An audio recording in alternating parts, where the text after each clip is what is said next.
A Carmen Posso ouvindo sempre chega atrasada.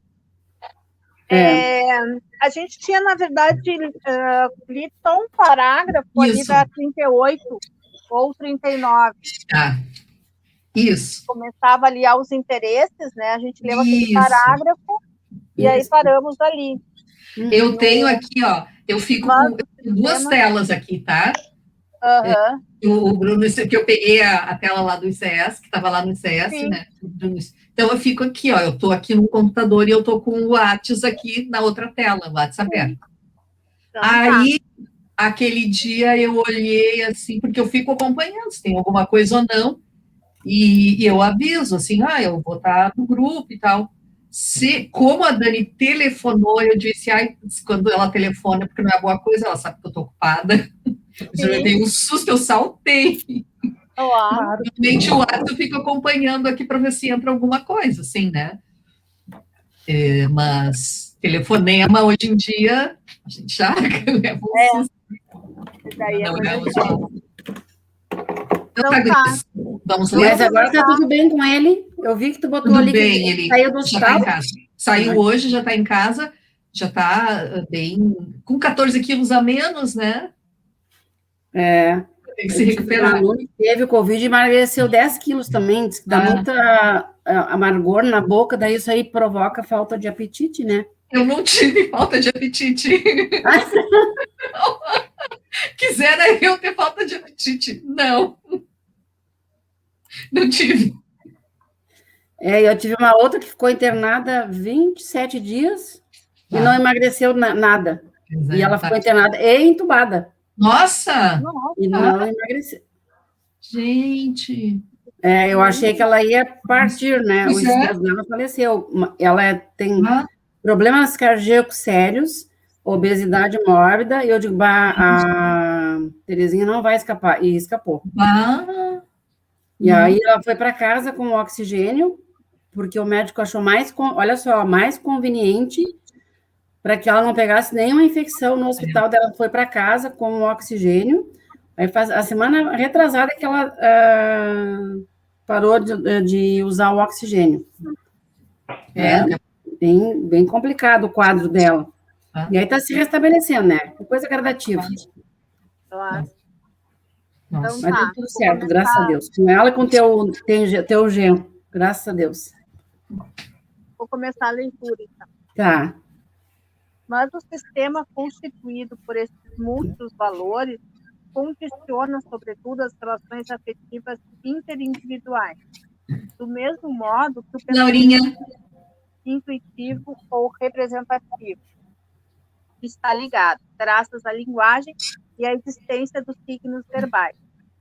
As trocas intelectuais entre os indivíduos. Também os sentimentos espontâneos da pessoa para a pessoa nascem de uma troca, cada vez mais rica de valores. Desde que se torna possível a comunicação entre a criança e o seu ambiente, um jogo sutil de simpatias e antipatias vai se desenvolver, completando e diferenciando indefinidamente os sentimentos elementares já observados no decorrer do estágio precedente. Como regra geral, haverá simpatia em relação às pessoas que correspondem aos interesses do sujeito e que o valorizam. A simpatia, então, de um lado, supõe uma valorização mútua, e de outro, uma escala de valores comum que permita as trocas. É o que a linguagem escreve, dizendo que as pessoas se gostam, concordam entre si, têm os mesmos gostos, etc. É, portanto, com base nessa escala comum que efetua as valorizações mútuas. Inversamente, a antipatia nasce da ausência de gosto comum e da escala de valores comum. Isso aqui é bem... a Carmen entrou também. Carmen, olá. É que é interessante, né? Porque, assim, uma coisa a gente gosta ou não gosta por razões, muitas vezes a gente não tem nem consciência das razões. Gosta ou não gosta. Às vezes a gente consegue identificar. É porque que não tem afinidades, ou porque tem afinidades e tal, mas nem sempre é uma coisa consciente, assim. Só que aqui, assim, ó, é o gostar ou não gostar, é a antipatia ou a simpatia. mais tarde, sobre isso, tem que se construir as relações, mas isso é mais tarde, né? As relações de respeito mútuo, porque daí, independente de gostar ou não gostar, de ter antipatia ou simpatia, tem que haver a construção do respeito. Aqui ainda não, né? Aqui ainda isso não existe. Aqui ainda é heteronomia. A pessoa vai obedecer as pessoas com quem ela tem simpatia, né? Então, não existe ainda esse respeito mútuo, né? Então, assim, aqui é uma coisa muito ainda, assim, sem saber por quê, né? A gente gosta ou não gosta, tem antipatia, antipatia, simplesmente porque tem, né? Não é uma coisa assim, não é uma coisa racional esse sentimento, né? Isso é uma coisa que a gente sente, às vezes, encontra uma pessoa e não sabe por quê, mas não gosta. E às vezes é por motivos nada a ver. Tipo, ele se chama Eduardo e eu tive um amigo chato chamado Eduardo. Ninguém tem aqui parente, filho Eduardo, né? Ou enfim, alguma coisa de... Meu neto. Vou procurar outro nome, né? O José. Não, mas não tem problema. E a gente não sabe por quê, né? Porque é uma coisa muito, é muito irracional ainda, né? E todo mundo ainda tem isso. Só que, apesar de sentir isso, o adulto consegue, com esforço, né? Não é uma coisa fácil, porque o respeito depende, sim, de um esforço, né? Então, assim, de poder sentir algo, mas de, ao mesmo tempo, poder ter consciência disso e saber que, assim, ele pode gostar ou não gostar, mas o respeito ele tem que ter. Só que isso é posterior, né? Mas implica esse esforço, né? Esse esforço de a pessoa se colocar no lugar do outro, saber que tem que ter um respeito mútuo, o que aqui ainda não existe, né? Não existe esse vou respeitar, porque, enfim, pensa igual ou pensa diferente, tem valores diferentes. Não, isso não existe ainda aqui.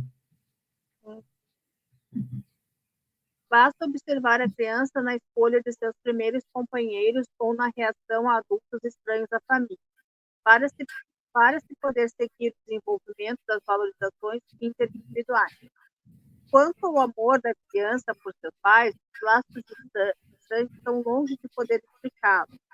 Se não se considerar essa íntima comunidade de valorização que faz com que todos os valores das crianças sejam moldados à imagem de seu pai e sua mãe.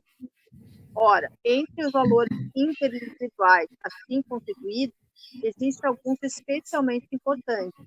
São os que a criança reserva para aqueles que julga como superiores a si, algumas pessoas mais velhas e seus pais. Um sentimento especial corresponde a essas valorizações unilaterais. É o respeito, que é um composto de afeição e temor, estabelecendo este segundo a desigualdade que intervém em tal relação afetiva. O respeito, como o Beauvais já mostrou, está na origem dos primeiros sentimentos morais. Com efeito, é suficiente que os seres respeitados deem aos que respeitam ordens e, sobretudo, avisos, para que essas sejam sentidas como obrigatórias e produzam, assim, o sentimento de dever. A primeira moral da criança é o da obediência, e o primeiro critério do bem é, durante muito tempo, para os pequenos, a vontade dos pais. Daí ele coloca ali, isso é verdadeiro, mesmo se a criança não obedece. De fato, como acontece durante esse período de resistência que se observa, muitas vezes por volta dos 3 a 4 anos, e que os autores alemães designam por Trotzalter. Não sei o que os alemães quiseram dizer. Eu acho que o principal é poder ter isso, que é uma coisa importante, né? Que apesar dela ter essa ideia de obediência, nem sempre ela obedece, né? Isso. Então, é importante a gente ter isso. Então, assim, é aquela ideia. Eu brinco assim, que as crianças pequenas, elas olham para cima, né? Os pais, os professores são seres superiores, eles são corretos. Isso aqui é correto por quê? Porque a minha mãe disse que é, né? Isso é o critério de coisa ser correta ou errada, é porque o meu pai ou minha mãe diz, tá? Então, aqui olhando para o alto. Na adolescência, a gente tem um movimento contrário, né? É o adolescente olhando para baixo e os pais não sabem nada, né? Não, estão errados o tempo inteiro. E eu diria que a chegada da vida adulta daí é chegar assim a um olhar de equilíbrio, né? Ou seja, esses caras estão certos em tal coisa, estão errados em tal coisa, mas eu gosto deles assim, né? Assim, ou seja, eles merecem respeito mesmo sendo assim. Então já é um olhar da mesma altura, né? Então aqui é como se fosse o cara tá olhando para cima e se eles disseram é porque é. Não tem isso de justificar por quê, saber por quê, é porque foi dito isso, a gente acredita, né?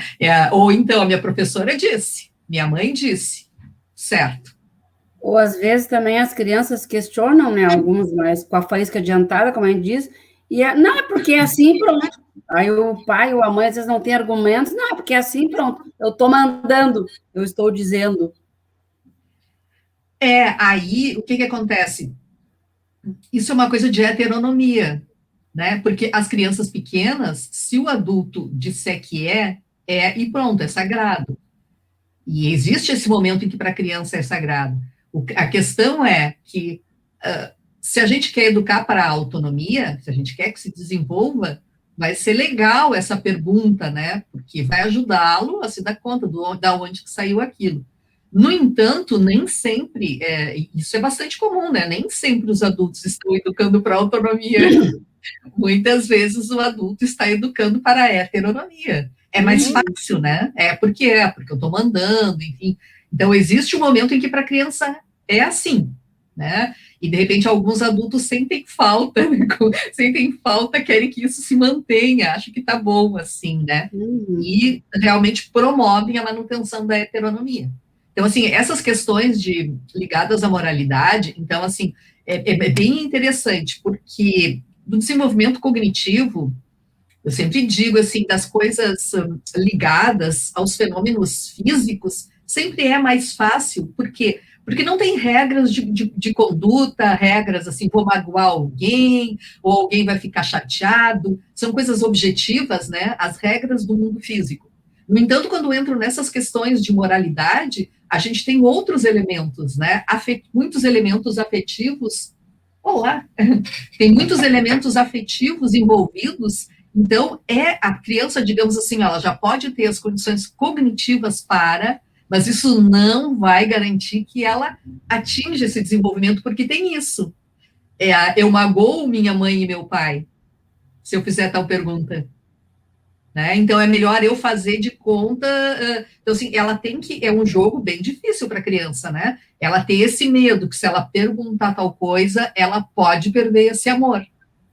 Então, esse tipo de atitude realmente fomenta a manutenção da heteronomia.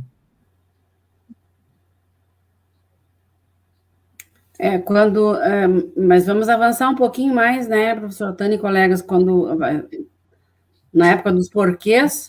Mas por quê? Mas por quê? Daí vem a mãe, o pai e às vezes os professores, aquele professor que é bem tradicional, não, é porque eu estou dizendo é assim, pronto, não deixa a criança avançar, adquirir a autonomia, né? Isso. E aí vai tolhendo e vai se tornar um adulto tímido, que acha que nunca vai poder fazer pergunta nenhuma, e os outros têm a voz da razão e ele nunca sabe nada. Aquela coisa assim, mais ou menos assim, né? Mas a época dos porquês é nessa faixa etária, né? É bem nessa faixa etária. Isso, é bem aqui. Bem aqui que a criança pergunta o porquê, mas é aquele... Normalmente, assim, até para brincar, até para manifestar a sua fala, ela vai muitas vezes brincando de perguntar por quê. Às vezes ela nem está querendo saber, e é por quê. Mas o fato dela poder perguntar é uma possibilidade dela se manifestar, né? Mesmo que a resposta não seja tão importante, mas o fato de manifestar esse porquê é uma coisa importante, né? Porque às vezes ela nem escuta a resposta. É que nem eu, assim,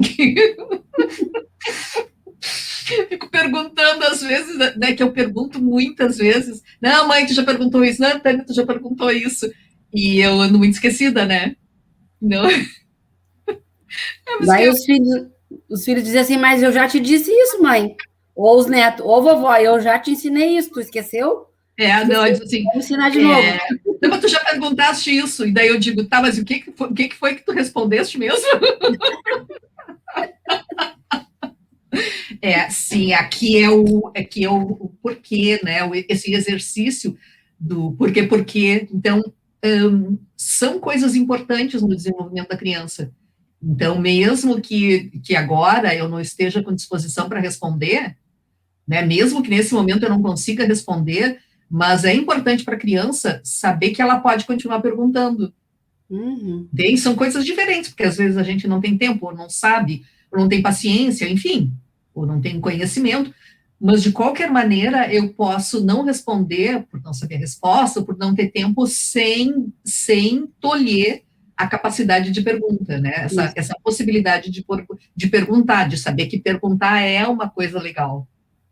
Porque, assim, eu escuto muitas vezes, eu vou nos lugares, ia nos restaurantes e tal, e ficava escutando a conversa dos outros. E é uma coisa bastante frequente o adulto xingar a criança de, tu tá muito espertinha.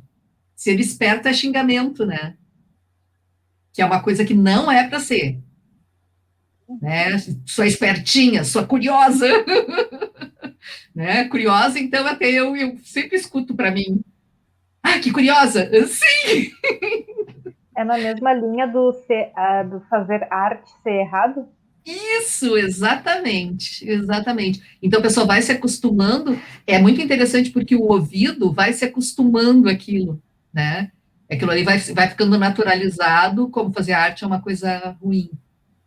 Bem assim, fazer algo diferente é algo ruim. E aí leva para a adultez também, esta parte, né? Com certeza. Com certeza, porque assim, ó, eu escutei isso de alguém que eu amo. E a pessoa, sabe, eu escuto isso de alguém que eu amo. Então, se a pessoa diz isso, isso passa a ser natural. Como quando o adulto bate na criança e diz, eu estou batendo em ti para o teu bem. Ó, é porque eu te amo. É porque eu te amo. Então, o que a criança vai construindo lá no seu inconsciente?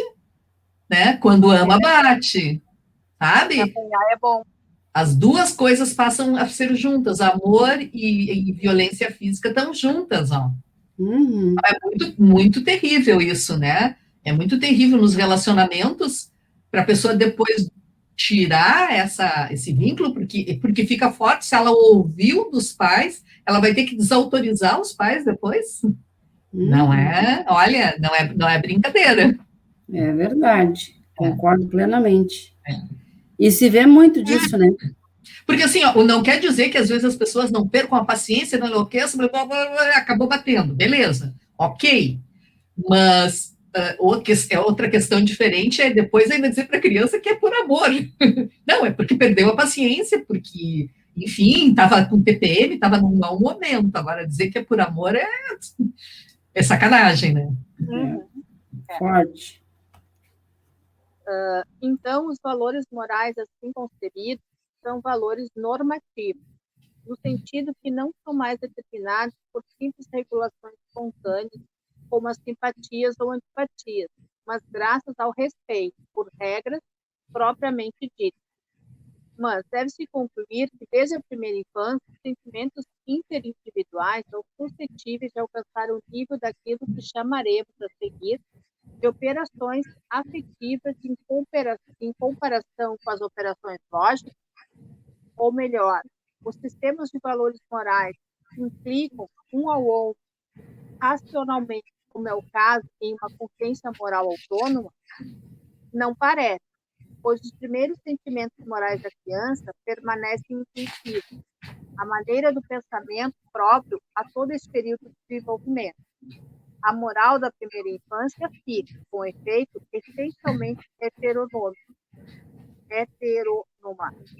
isto é, dependente de uma vontade exterior, que é a dos seres respeitados ou dos pais. Então, assim, ó, é a vontade exterior. Não sou eu que estou me sentindo assim, ó, isso não pode, isso é errado. Não, é porque meu pai, é porque a minha mãe, é porque a minha avó, é porque a professora vai ficar chateada com isso. Então, é uma regra ainda que é uma regra exterior. Ela não é tão exterior ainda quanto lá no sensório motor, que no sensório motor é assim, ó. Digamos que a criança tocou em alguma coisa que o adulto não quer, o adulto dá um tapa na mão dela. Aí ela deixa de mexer porque ela vai ter uma consequência física, né? Então, assim, é uma coisa completamente exterior. Aqui continua sendo exterior, mas é exterior já num outro nível. Não faço, né? Porque a mamãe não quer, papai não quer, a prof não quer. Então, estou desagradando alguém a quem eu amo. Então, ela não é ainda assim, isso é errado. Errado é o que a mamãe não quer. Errado é o que o professor não quer. Então, isso, o conceito de certo e errado é ligado às pessoas de quem eu gosto, né? Então, assim, é muito interessante isso, porque, assim, existem adultos, sim, que continuam fazendo isso. O que é o errado? É se a pessoa, aquela que eu admiro, está dizendo que está certo ou que está dizendo que está errado. Então, é muito interessante, porque, às vezes, a pessoa acaba provando, assim, se fulano disse, virou verdade, se Beltrano disse, é errado. Porque quando a gente é adulta, a gente vai pegar uma única pessoa e vai dizer, eu gosto de tal coisa nessa pessoa e não gosto de tal coisa nessa pessoa. Esta pessoa faz tal coisa de certo e faz tal coisa de errado. E isso é no pensamento adulto. Mas tem mesmo adultos, assim, esse pensamento é típico da criança pré-operatória, né? Se foi o fulano que disse, logo está certo. Né? Então, isso é o pensamento típico pré-operatório. Mas a gente vai encontrar adultos fazendo isso, tá? Eu sempre, assim, é importante frisar que, do ponto de vista afetivo, a gente sempre está aquém do que do ponto de vista cognitivo, gente, porque, né, envolve o afeto, né, e mexe lá naquelas nossas coisas inconscientes, que é difícil da gente abrir mão, né, porque daí a gente tem que mexer em coisas que são doloridas, né, desaprovar pai, desaprovar mãe, desaprovar a prof, enfim, as pessoas de quem a gente gosta, né, então é um processo que é dolorido. Então, por isso, sempre quando mexer em afeto, é possível a gente encontrar pessoas dando respostas muito aquém daquilo que elas poderiam, do ponto de vista cognitivo. Então, sempre é importante a gente saber que a pessoa, às vezes, até o desenvolvimento moral, ele depende do desenvolvimento cognitivo, sim, mas não é o suficiente. Sempre vai depender de toda uma história, né, de afetos, de relações. Isso é bem, bem complexo, né? Isso nos ajuda, porque, por exemplo, se a pessoa já está avançada do ponto de vista cognitivo, a gente sabe que, por exemplo, ela tem salvação, ela pode se desenvolver, né? Ela pode vir, mas não é fácil mexer com tudo isso. É interessante a esse respeito analisar as valorizações da criança em um campo moral bem definido, como é o caso da mentira. Graças ao mecanismo do respeito unilateral, a criança sempre reconhece a regra de conduta que impõe a veracidade antes de compreender por si só o valor da verdade, assim como a natureza da mentira. Por seus hábitos de jogo e imaginação e por toda atitude espontânea de seu pensamento que afirma sem provas e assimila o real à própria atividade, sem se importar com a verdadeira objetividade, a criança é levada a deformar a realidade e submetê-la a seus desejos. Acontece-lhe, assim, deturpar uma verdade sem se aperceber, constituindo o que se chama pseudo-mentira das crianças. O Tenlu de Stern. No entanto, ela aceita a regra de veracidade e reconhece como legítimo que a repreendam ou punam por suas próprias mentiras. Mas, como ela avalia as últimas? Primeiramente, as crianças afirmam que a mentira não tem nada de ruim quando é dirigida a companheiros, o que só é repreensível quando em relação aos adultos, já que estes se a proíbem. Mas, em seguida, e sobretudo, imagino que uma mentira é tanto pior quando a afirmação falsa se distancia mais da realidade. Isso, independentemente das intenções do jogo. Gente, aqui, ó, sempre na nossa lei, que pena que a Marina não está aqui, que a Marina é advogada. Da nossa lei, a intenção, ela é muito importante num julgamento. Se a pessoa teve a intenção, por exemplo, o homicídio culposo ou doloso, né? O culposo é quando ela não teve a intenção de matar, e doloso quando ela teve a intenção. A pena vai ser maior se a pessoa teve a intenção, ou seja, ela se preparou, ela organizou, ela foi lá e comprou, né, um veneno para botar, né, comprou um veneno, foi lá e foi botando veneno vários dias na comida da pessoa, ou seja, ela preparou muito. Né? Então, a pena vai ser maior do que se ela, por exemplo, cometeu um ato em defesa, na sua defesa própria, matou alguém. Então, a intenção, ela tem uma importância muito grande. Para a criança pequena, não existe isso. O que importa é o ato cometido. Então, se ela quebrou muitos copos, o que importa é o estrago. Ela quebrou muitos copos. Então, é o prejuízo material que ela provocou, não a intenção dela. Ela acha que quanto maior o prejuízo, então pior. Não se ela teve intenção ou não, isso não entra em jogo para criança pequena, né? Então, é aquela lei de olho por olho, dente por dente, né? Então, causou tal prejuízo, vai ter exatamente igual. E tem algumas culturas assim, em alguns lugares, assim, não sei dizer para vocês os locais, mas assim, estudos de antropologia que mostram que em algumas culturas o importante é que alguém seja punido. Por exemplo, alguém cometeu um crime. O importante não é a gente punir quem cometeu o crime, o importante é punir alguém. Então, existem algumas coisas em história, né, em épocas mais passadas, que a pessoa podia pagar alguém para ser morto no seu lugar. A pessoa cometeu um crime, daí vai ser morto.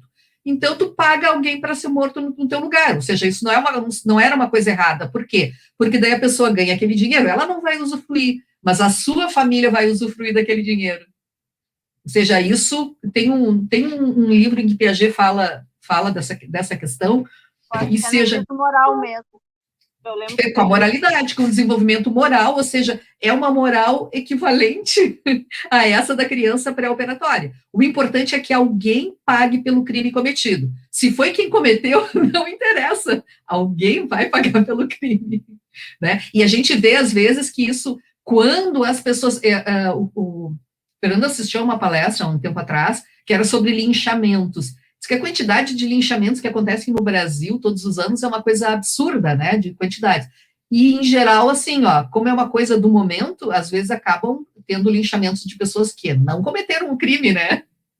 Mas o que importa é que o ano passado, há uns 2 anos, aconteceu isso, de uma mulher que acharam parecida que a mulher com quem tinha no Rio de Janeiro, que acharam que ela era parecida com alguém que tinha sequestrado um menino, e a mulher foi linchada ali na comunidade. Tá, mas não tinha sido ela. Mas isso assim, a turba se reúne e as pessoas acabam agindo de uma forma impulsiva, né, sem pensar, saem matando, porque pessoas que não fariam isso em outras condições, né, mas naquela coisa do grupo acabam fazendo. Mas acaba sendo muito isso, esse sentimento de que o importante é punir alguém. Né? E quando não se seguem os ritos legais, isso fica muito só pelo sentimento, acaba acontecendo isso de uma forma muito intensa. Porque acaba prevalecendo essa ideia, alguém pagou. É louco isso, né? Mas alguém pagou. Então, assim, acontece isso. A nossa legislação não funciona assim, no entanto, isso acaba acontecendo com uma grande frequência. Né? E aplaca, de uma certa forma, aquele sentimento, não, alguém tem que... Então, e essa frase que as pessoas dizem, alguém tem que pagar por esse crime, né? Não é o culpado tem que pagar, mas a frase que a gente escuta é alguém tem que pagar por isso. E, assim, para a criança é uma coisa bem primitiva do ponto de vista moral, isso.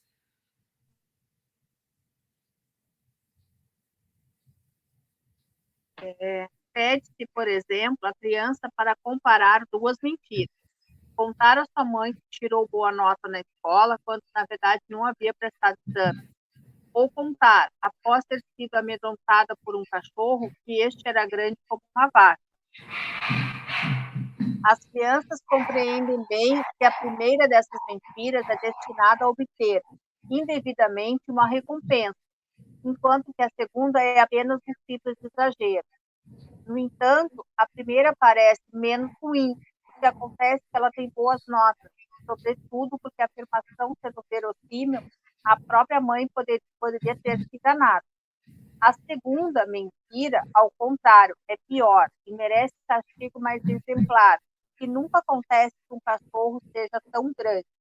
Ou seja, é literalmente o tamanho da mentira, né? Literalmente o tamanho, então merece ser mais punido, quanto mais, ou seja, o tamanho da mentira, literalmente aqui neste caso, porque é o tamanho do cachorro. Eu lembro de um dos exemplos lá no juízo moral, que era um caso, uma criança tinha quebrado um copo, e no outro tinha quebrado 7 copos. O que merecia castigo é o que quebrou 7 copos, não Isso. um. Não interessa. Mais copos. Não interessa se ele estava, se o primeiro atirou o copo no chão por querer, e o outro estava lavando a louça, né? Isso, e acabou quebrando 7 copos. O de um foi de propósito, ele quebrou de propósito. O de 7 foi sem querer, mas o que merecia castigo era o de 7. Isso. Imagina, usou um prejuízo maior. Então é bem interessante. Essas reações, que parecem tão gerais, foram particularmente confirmadas há pouco em estudo realizado na Universidade de Louvain. São muito importantes. Mostram o quanto os primeiros valores morais são moldados na regra recebida, graças ao respeito unilateral, que esta regra é tomada ao pé da letra, e não explicente. Para que os mesmos valores se organizem um sistema coerente e geral, será preciso que os sentimentos morais consigam uma certa autonomia, sendo então necessário que o respeito cesse de ser unilateral e se torne mútuo. Em particular, quando esses sentimentos se desenvolvem entre companheiros ou iguais, que a mentira a um amigo será sentida também como tão ruim ou pior ainda que a criança para o adulto. Em suma, interesse, autovalorizações, valores interindividuais espontâneos e valores intuitivos parecem ser as principais cristalizações da vida afetiva própria a este nível do desenvolvimento. Chegou ao fim essa parte. Gente, quando fala aqui que é ao pé da lei a regra, também ao pé da letra são todas as compreensões que a criança faz. Metáfora é uma coisa para adulto, tá? Metáfora é algo que criança não entende. Existem alguns programas infantis, tinha um desenho chamado Fantástico Mundo de Bob, que eu achava lindo, maravilhoso, porque os caras falavam expressões, assim, metáforas, e ele ficava imaginando a cena, era muito lindo, muito bonitinho. O Chaves também, né? Chaves, que infelizmente não passa mais no SBT, depois de 30 anos passando, o Chaves também, ele interpretava tudo ao pé da letra, mostrando assim, porque o Chaves é uma criança de 7 anos, né?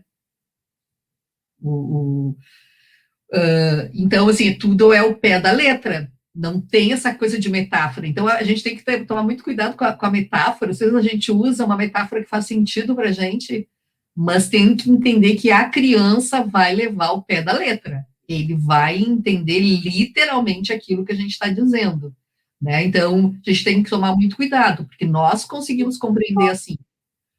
Mas para a criança vai ser aquilo que a gente está dizendo, não me vem uma metáfora agora. O que pode ser, por exemplo?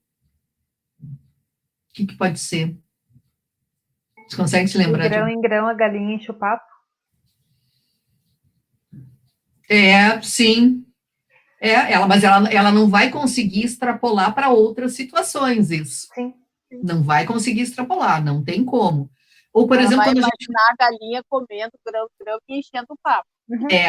Ela não vai ser capaz de fazer analogias. Então, por exemplo, o coronavírus, que a gente vê bonitinho, sabe as representações do corona, bonitinho, grandezinho, assim. A criança, sabe, tem aquelas representações bem bonitinhas, o coronavírus é grande, né, nas representações. Provavelmente as crianças pequenas entendam que o coronavírus, elas vão encontrar na rua o coronavírus daquele tamanho, né? Então a gente faz uma representação metafórica, né, que muitas coisas são para o adulto. A criança não vai ser capaz de compreender aquilo. Então, a gente imagina, às vezes, que está usando uma expressão para a criança faz sentido, não. Não. Que mais que assim... por exemplo, se a gente vai dizer, aquele jogador é perna de pau. Né? Então, para ela, literalmente, o cara vai ter... Não é porque perna de pau significa o cara que joga mal. Não, é o cara que tem uma perna de pau, literalmente. Então, a gente tem que tomar cuidado, assim, sempre, para a criança, é tudo muito literal. Né? É tudo muito objetivo, material, literal, né? Ela não tem essa habilidade de entender metaforicamente. Portanto, gente, poesia para criança pré-operatória é difícil, tá?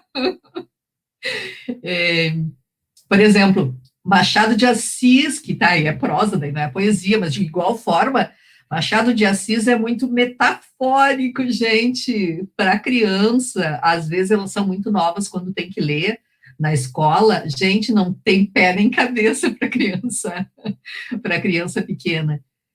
Então, isso, assim, sempre é uma característica da criança pré-operatória. Tudo é muito material. Ela é incapaz de, então, ela não tem esse raciocínio ainda que lhe permita entender teorias, entender uma metáfora, tudo vai ser ao pé da letra, tanto na linguagem quanto na questão da moralidade. O grande erro é porque causou um grande estrago.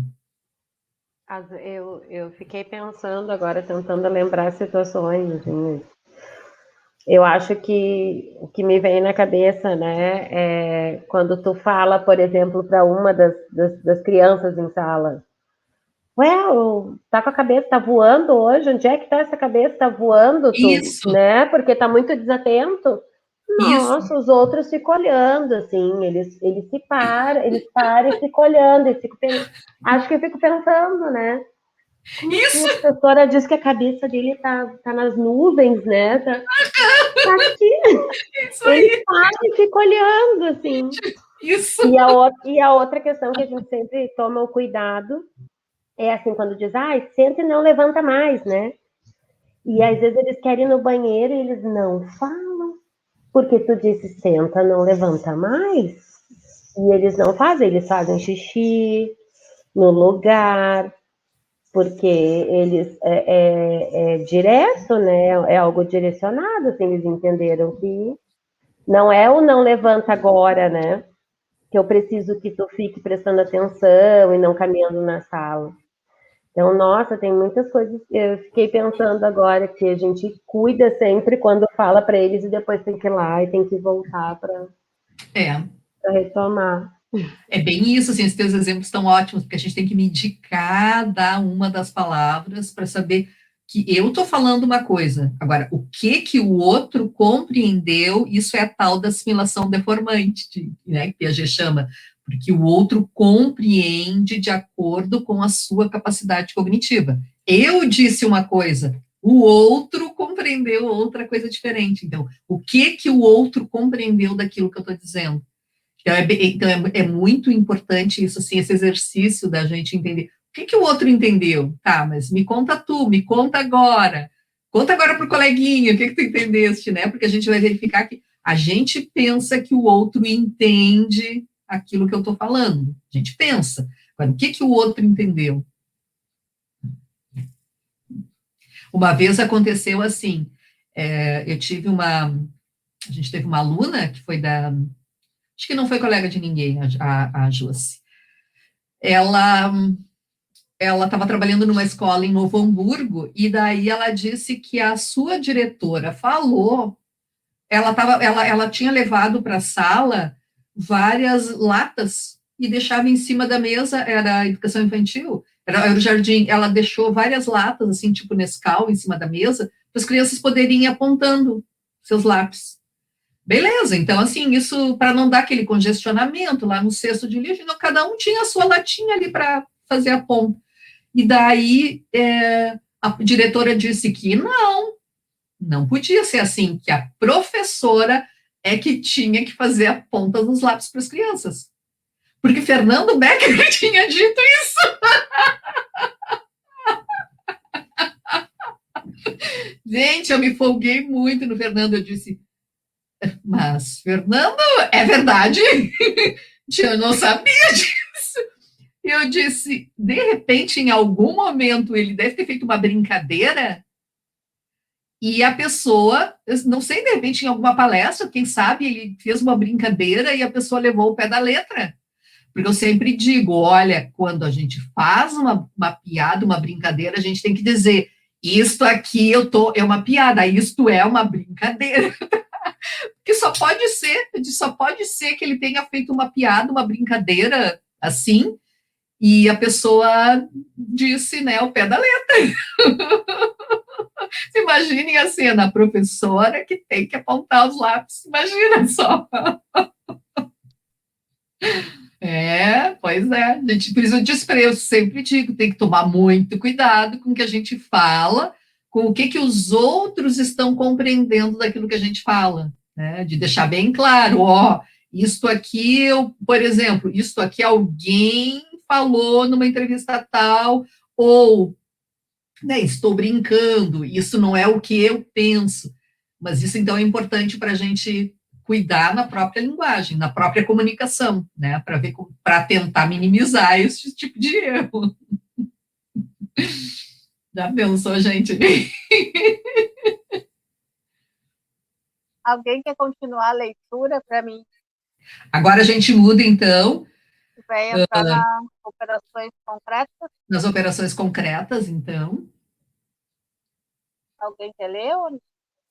Eu posso ler. A infância de 7 a 12 anos. A idade média de 7 anos, que coincide com o começo da escolaridade da criança, propriamente dita, marca uma modificação decisiva no desenvolvimento mental. Em cada um dos aspectos complexos da vida psíquica, quer se trate da inteligência ou da vida afetiva, das relações sociais ou da atividade propriamente individual, observa-se o aparecimento de formas de organizações novas, que completam as construções esboçadas no decorrer do período precedente, assegurando-lhes um equilíbrio mais estável e que também inauguram uma série ininterrupta de novas construções. Seguiremos. Gente, quem está lidando, por exemplo, crianças em torno ali de 6, 7 anos, é uma mudança, assim como acontece aquela mudança muito radical entre uma criança sensório-motor e uma criança pré-operatória com o surgimento da linguagem, é uma mudança muito radical, que a gente não tem como não enxergar aquela mudança. Esta mudança aqui também é muito radical, é muito grande a mudança de conduta, né, quando a criança ingressa no operatório concreto. Também são características muito gritantes. A gente vai ver aqui uma série de características que aparecem, mas todas elas são decorrência, a gente pode resumir tudo numa única característica importante. É uma mudança no raciocínio que acontece e que a gente começa a enxergar no momento que a gente toma consciência de que é assim, a gente começa a enxergar essa característica na fala, nas brincadeiras, né? E às vezes a gente não precisa de uma avaliação formal. Qual característica, professora? Que é a reversibilidade do pensamento. Lá do sensório-motor para o pré-operatório é a linguagem. Aqui, do pré-operatório para o operatório concreto, é o aparecimento da reversibilidade do pensamento.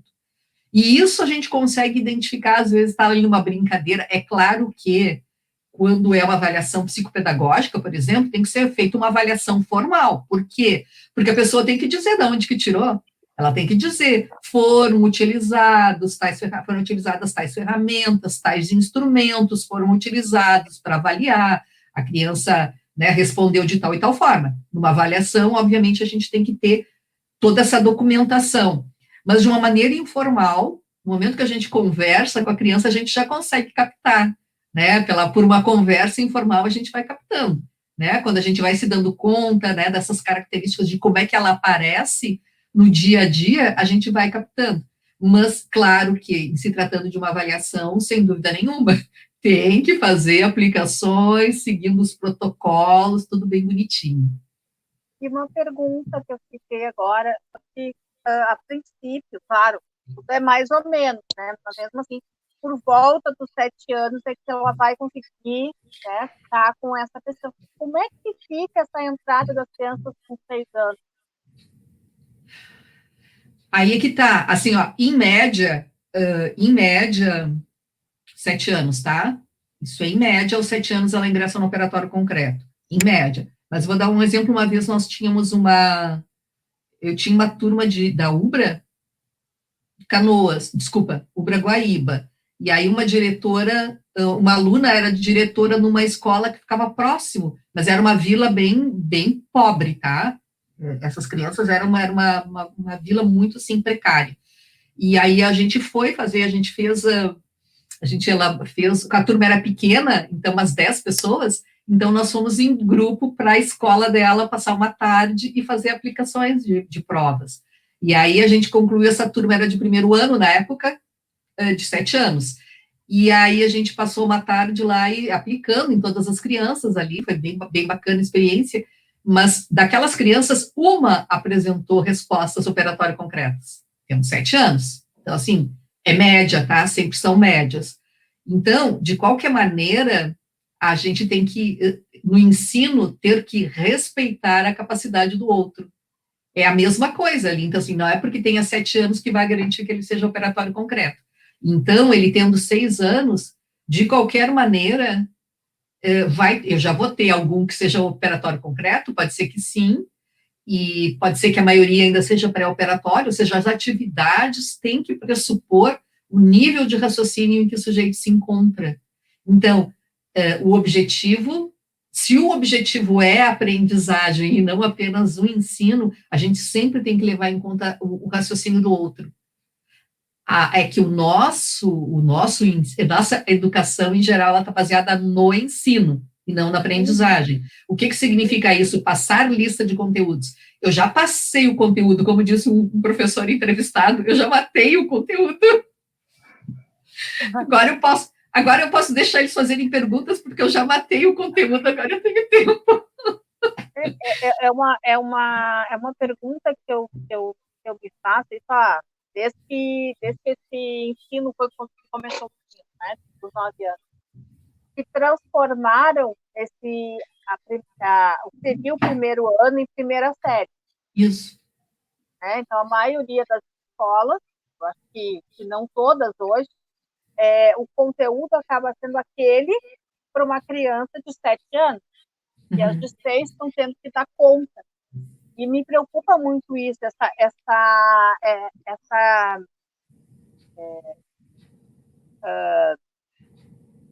coisa forte, né? Uma certa forma que sempre me preocupou, né? Então vem regendo o universo que eu vejo, às vezes, até no próprio consultório, alguns comportamentos que acabam em função disso, né? Eu pergunto, porque na maioria das vezes não é respeitado isso. Tem o livro do Piaget, que é Psicologia e Pedagogia. Ele fez o versículo, não é versículo que se chama, como é que quando a gente escreve, cada palavra do dicionário, como é que se verbete, né? Versículo da Bíblia, o verbete para a Enciclopédia Britânica sobre educação. Piaget tinha feito lá nos anos 40, tá? Ele fez o verbete. Aí, 30 anos depois, eles pediram para ele reformular e tal, e ele refez. E uma das coisas que ele diz é que nesses 30 anos que se passaram entre ele fazer a primeira versão do verbete e a segunda versão, o quão pouco havia mudado a educação. Tantas pesquisas que foram feitas sobre o desenvolvimento da criança, e a educação não levava em conta todo esse conhecimento sobre o desenvolvimento da criança. Ou seja, essa dúvida da Jane isso lá nos anos 1970 foi o que Piaget disse, ou seja, tudo que já se descobriu, tudo que já se sabe, mas muito se ignora o desenvolvimento da criança, ou seja, o fato dela ter 7 anos era pior ainda, porque as pessoas acham assim, como em média as crianças aos 7 anos ingressam no operatório concreto, se supunha que ela tem 7 anos, logo ela sabe isso. Não, ela não tem obrigação de ter chegado àquilo. Então, mesmo quando era com 7 anos, Jane, mesmo quando era com 7 anos, isso não garante, né? Porque a gente vai ver crianças que têm, muito antes dos 7, já estão no operatório concreto, e a gente tem outras que têm 8, 9, e que ainda não são operatório concretos. E se trata as crianças como se fosse a idade o definidor desses parâmetros. Então, isso é muito ruim, né? Porque a idade é que fica determinando. E o que acontece?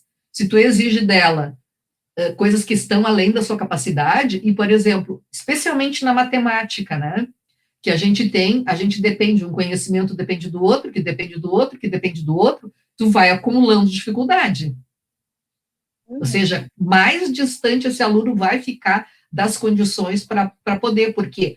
Porque ele não conseguiu construir as bases. Então, é uma maldade exigir da criança o que ela não tem condições ainda. É que eu acho que isso, a sensação que eu tenho, né, é que isso ficou mais que antes, mas era por volta do 7. Então, tinha a maioria, digamos assim, estaria pronta. Agora, eu vejo que a minoria está pronta, né, nesse sentido. E eu fico pensando, e aí eu fico até me dando conta de algumas coisas que eu não tinha parado para pensar. Porque eu entrei na primeira série, eu já comecei aqui com 5 anos e meio, né? E aí, uma das coisas que a professora dizia que eu não conseguia ficar quieta na sala de aula, né? Eu ficava conversando ou pulando, e eu fico pensando que, na verdade, o fato de não parar quieto, de estar fazendo outra coisa, é porque aquilo que estava sendo feito não fazia sentido. Isso. Então, para mim, conversar era mais legal, era mais interessante correr, era mais interessante outras coisas. Embora eu sempre tirasse, porque eu sempre soube que eu sempre tirava 10. E se eu não tirasse 10, eu chorava, né? Então, assim, mas devia ser uma coisa meio de repetição, assim, de decorar. Meu avô era muito de fazer eu decorar. Então, eu acho que o 10 que eu tirava não era um 10 de saber, era um 10 de cópia, né? Eu até realmente já sabia ler e escrever, que eu acabei desenvolvendo isso em função de irmão mais velho e tal, lendo em casa, vendo Vila César e tal. Eu acabei aprendendo as coisas. Mas é diferente tu estar ali e aquilo fazer sentido, né? Aí eu fiquei pensando nisso. Sim. Porque assim, toda a legislação, e a legislação... uma coisa é o que diz a legislação, outra coisa é o que diz o que acontece na realidade. A legislação diz, né? Então tem que adequar o ensino, a capacidade da criança, né? As condições dela e tudo, mas na prática, gente, assim, é difícil a gente encontrar que isso aconteça. Eu tive uma das minhas estagiárias do PEAD, dessa última turma, que a estagiária era uma vila também bem pobre. E daí, assim, o nível daquelas famílias era um nível bem baixo, tá? Um nível socioeconômico bem baixo. E naquela turma de terceiro ano dela, eu acho que tinha umas 2 que já eram hipótese alfabética. Não ortográficas ainda, tá? Mas eram umas 2 que estavam, assim, em hipótese. Terceiro ano? Segundo semestre. Que a estagiária entrou, então, nessa turma. E era uma estagiária bem fraquinha, tá? Uma das mais fracas. E mesmo assim, a diretora estava feliz da vida, porque ela era ótima. Gente, comparada com a professora que estava na turma, meu Deus. Gente, tinha, assim, algumas situações terríveis. Então, assim, olha o nível, assim, dessas crianças. E cada vez que tu vai, por exemplo, passando um conteúdo, que exige, ou seja, vai passando lá um conteúdo de classificação em ciências, por exemplo, os tipos dos vertebrados. Gente, não faz sentido nenhum, porque elas não sabem ainda o básico, escrever o básico, aquilo ali, aquela classificação não tem sentido nenhum. Só que daí o conteúdo é que conta, né? Ou seja, na nossa organização escolar, é muito isso, é o ensino, é a organização dos conteúdos. Então, a legislação, ela já mudou com relação a isso, mas na prática é mais difícil a gente encontrar, até isso chegar nas salas de aula, em todas, né? A gente vê, claro, algumas experiências maravilhosas, né? Que algumas pessoas conseguem fazer trabalhos maravilhosos, mas a gente ainda vê isso, Jeane. Então, infelizmente, isso vai acontecer. Sim. É que essa mudança, ela foi econômica, né?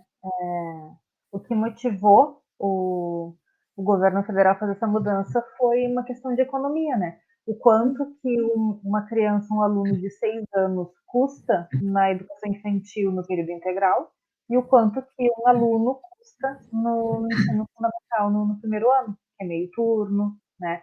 Pode ter mais alunos por sala de aula, né? Na educação infantil pode ter menos alunos numa sala de aula com um professor. Já no ensino fundamental pode ter mais. Então, a realidade é essa, né? A motivação dessa mudança não foi psicológica, pedagógica, psicopedagógica. Foi meramente econômica, financeira. Ela foi, mas no projeto dela existe essa questão de que o primeiro e segundo aumentou-se 9 anos, porque se incluiu, pela legislação, se incluiu o pré. Então, o primeiro e segundo, por isso que não se pode rodar no primeiro para o segundo, porque ele seria um pré-desenvolvimento, né, fazer toda essa questão do pré, que muitas crianças iam direto para a escola e nem passavam pela educação infantil, então elas teriam isso e passariam, então, para o segundo ano, onde seriam alfabetizadas realmente, né? Claro que algumas já estariam normal, nessa coisa. Só que as escolas, o que aconteceu foi também uma deturpação das escolas. Elas esqueceram essa parte de que entraram com o primeiro ano, né? Então, tudo da primeira série no primeiro ano e muito pouco fazem desse pré, né? Dessa pré-alfabetização, de todas as questões que estão envolvidas nisso. Então, eu acho que a gente, talvez, uma coisa que é o que me cutuca muito é que a gente tem que voltar a pensar nisso, e trabalhar com as escolas nesse sentido, de que a primeira série, ela ainda, o primeiro ano, o primeiro ano ele é um pré-alfabetizador ainda. Ela não tem que a gente não tem que fazer as questões todas no primeiro ano, né? Ela ainda está em formação no primeiro ano. Aí sim, aí com esse horário, ele consegue respeitar a criança de 6 anos, quem já estiver mais pronto vai ir mais rápido, e vai chegar no final do ano alfabetizado, sim, vai chegar, né? E os que ainda não estão, vão chegar melhores para, então, começar um novo ciclo. Eu acho que é uma tecla para a gente poder até pensar quando for falar com escolas, for trabalhar com escolas, para a gente estar com isso atento. Mas sempre levando em conta, gente, assim, ó, sempre o que a gente tem são médias, né? Então, a gente vai ter a nossa divisão é por idade, por uma questão administrativa, né? Mas a legislação vai fazer um floreado bonito, pedagógico e tal, porque a criança dessa idade, isso e aquilo, não.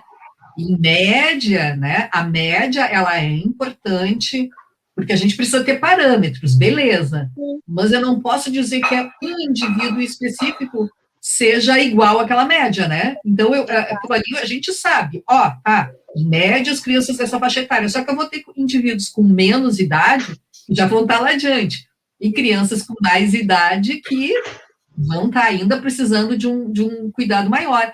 E daí não vai adiantar, por exemplo, quando há repetição, não adianta ele ficar ali fazendo as mesmas coisas, porque aquele processo já não o ajudou, né? Então, a repetição, ela não faz sentido se for para fazer exatamente as mesmas coisas sem um auxílio, um desafio.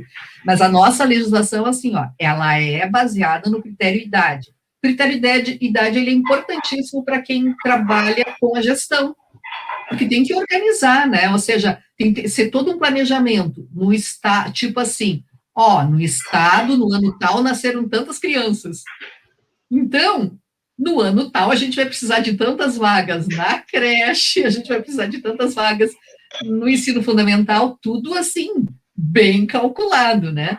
Então, por idade. Só que o desenvolvimento da criança, infelizmente, não é assim, né? Então, assim, por questões administrativas, então, assim, a minha briga é por uma questão administrativa? Sim, bacana. Mas a minha briga é porque daí se faz uma lei com palavras bonitas justificando que pedagogicamente isso e aquilo, e na verdade é por uma questão administrativa. Né? Então a gente acaba mentindo para as pessoas, né? A gente lê lá de legislação, a gente vê assim, ai, que coisa mais bonita. Né? E às vezes por legisladores, porque a gente acaba conhecendo algumas pessoas que fazem parte do Conselho Nacional de Educação, do Conselho Estadual. A gente tem vários colegas da faculdade que já fizeram parte dos conselhos. E às vezes são pessoas que não têm a mínima noção, que trabalham em áreas de gestão e que não têm o mínimo conhecimento sobre a parte do desenvolvimento em si. E daí a gente vê, tá, mas saiu destas cabeças que não entendem desse assunto, tu entende? Acaba sendo uma coisa, é muito louco. É muito louco. Eu acho que, de repente, uma das questões que fizeram, que eu percebi, assim, na época do pacto, né, do PNAEC, da alfabetização, então foi as orientações que vieram e as formações para as alfabetizadoras, todas, né, dizem que foram ótimas, né, mas vinha junto com o objetivo final, né. Então, por exemplo, para os primeiros anos, precisaria ter em torno, agora eu acredito que fosse 75% dos alunos silábicos. Primeiro ano. Tá. Essa era uma das exigências, né? Tá. Então, no momento que eu estou passando para vocês, eu acho que, de repente, quando um professor recebe esse tipo de informação lá no início do ano, talvez ele se sinta numa obrigação de ultrapassar essa ideia do que ele tem da pré-escola no primeiro ano. E, de repente, nem seria essa questão com o passar do programa, né, com a aplicação do programa, conseguiria se atingir, né, mas eu sempre enxergava os professores de primeiro ano muito afoitos, porque eles precisavam bater essa meta dos, né, tantos por cento, que agora, de repente, é 75%, acredito que sim, dos alunos no nível silábico.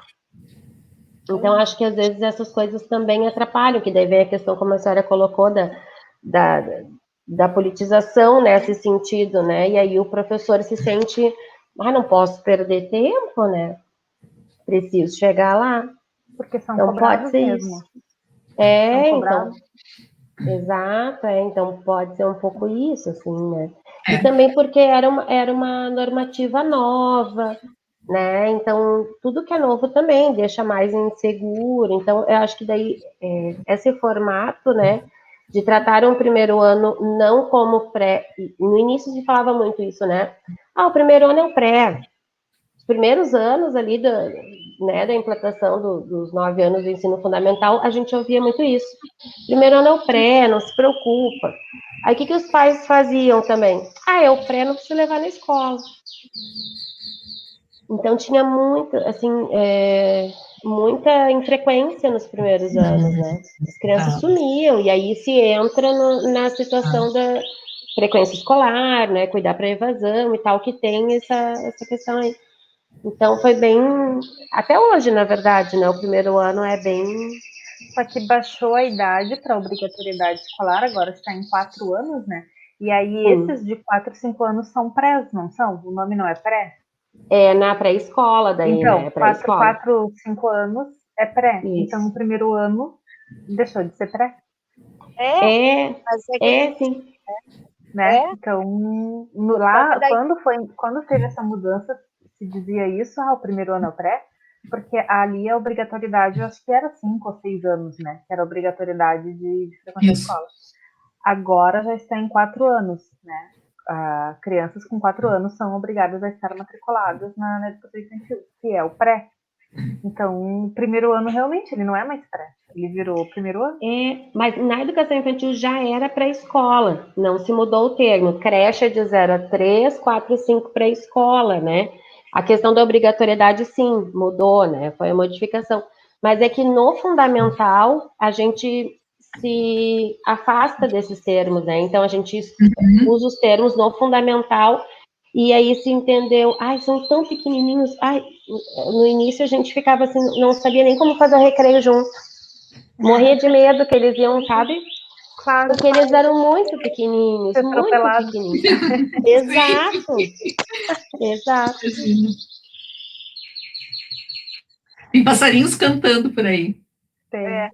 Por isso que eu fecho meu microfone, porque eu começo a falar e começo a cantar. Mas é ótimo.